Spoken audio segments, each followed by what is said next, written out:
Hi, everyone. Composition, April 24th. Before we get started today, just wanted to let you know my fiance Quint got a key to the beta version of a game called Valorant, and I had to kick him out of the office so that I could record this video for you. So he just wants you to know that he made a sacrifice so that you could learn today. So just so you know that. Anyway, so two big objectives today. We're going to write our assertions for this essay. We're getting into it.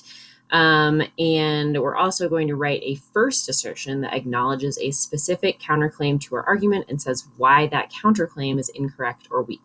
So there's 4 parts to today's lesson. You'll see that they are all in the April 24th classwork document. So part 1, guided practice. Part 2, some independent practice.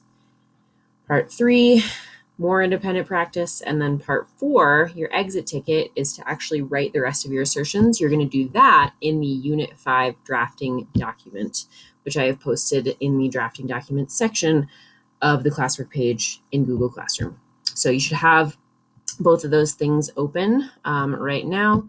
You're going to do the classwork document as you watch this video, and then you're going to end with the drafting document, writing your assertions. All right, let's get started.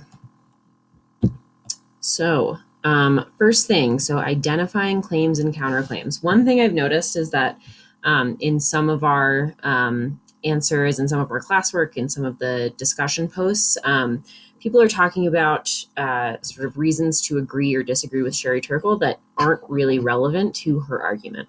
So let's review what her argument is. So her argument is about relationships. She thinks that communicating via technology creates shallower, less meaningful connections with others. Her argument is not about safety issues around technology. It's not about physical health, like eye strain or laziness or whatever. It's not about education or how technology helps or hurts it. So any claims that are not related to relationships and connection with others, they're irrelevant. None of that matters. I'm having a really good time finding GIFs. So you'll see a few of those in this presentation. So make sure in your assertions, you're maintaining that narrow focus on relationships and connections with others, because that is what Sherry Turkle's argument is about. So now, quiz yourself. In the classwork document, you're going to answer the questions in part 1. So over here, part 1, you're going to highlight your answers to the multiple choice questions, and then the checks for understanding, you're explaining your answers for 3 and 4. So there is an answer key on the next slide, but don't cheat. But you're going to explain why the answers to 3 and 4 are what they are. So pause the video right here. Go into the classwork document, answer those multiple choice questions. Okay, we're moving on. Here is the answer key. So 1 is A, 2 is B, 3 is C, and 4 is B. For the checks for understanding, you have to explain those on your own, why the answers are C and B for those, but think about, do these arguments have anything to do with relationships, right? If they don't, that's why they're not relevant. Okay, part 2. So independent practice, you're going to list claims on your side. So in the classwork document, you're going to list at least 5 claims or reasons on your side of the argument. So the reason I'm having you list 5 is that I want you to have a solid list to choose from so that you can choose the 3 strongest reasons as your assertions, right? So I want you to just get a bunch of ideas down and then choose the 3 best ones to make into your assertions, okay? Give me some reasons, says Cardi B. So, that is in, again, the April 24th classwork document. So first you're going to say, are you going to, whether you're going to defend or challenge Sherry Turkle's claim? So you got to answer that question up here. Just some reminders, you only need to fill in one side depending on which side you're taking. These claims should be about relationships and connections with others. They should all be different reasons, not just the same one in different words. And if you're feeling stuck, use your resources. So we've got those April 17th discussion posts are a really good resource to use. Your peers have a lot of great ideas. And then also our sources. So the Sherry Turkle TED Talk, the Bijan Stephen Wired article, and then the Pew data. So all of those you can use to come up with reasons on both sides, or your side rather. So I got you started with 1, so you need to come up with 4 more. So pause right here and complete part 2 of the classwork document. Okay, we're back on to part 3. We're just zipping through this. So the first assertion that you're going to write, you're going to identify and refute. That means like respond to and say why it's wrong. That's what refute means. A counterclaim. So claims and counterclaims, as a reminder. It makes your argument stronger when you respond to a counterclaim, right? You're saying like, I understand the other side of the argument, but here's why I think that's wrong. That makes your argument stronger. So in your first assertion, you're going to identify a claim that does not support your argument, a claim that's on the other side of the argument, and you're going to name that counterclaim and say why it is wrong. So, right, claim and counterclaim. Digital communication doesn't allow for true, authentic connection between people. That's what Sherry Turkle would say. The counterclaim to that, according to the Pew research, is that people can show different sides of themselves online that they can't show in person, leading to deeper connection. So that's a counterclaim. Okay, so you are going to follow steps in part 3 of the classwork document. This is my favorite GIF of all time. To write your first assertion that acknowledges and refutes a counterclaim. So again, you're saying why the other side is wrong. You're not just naming the other side. You have to say why it's wrong.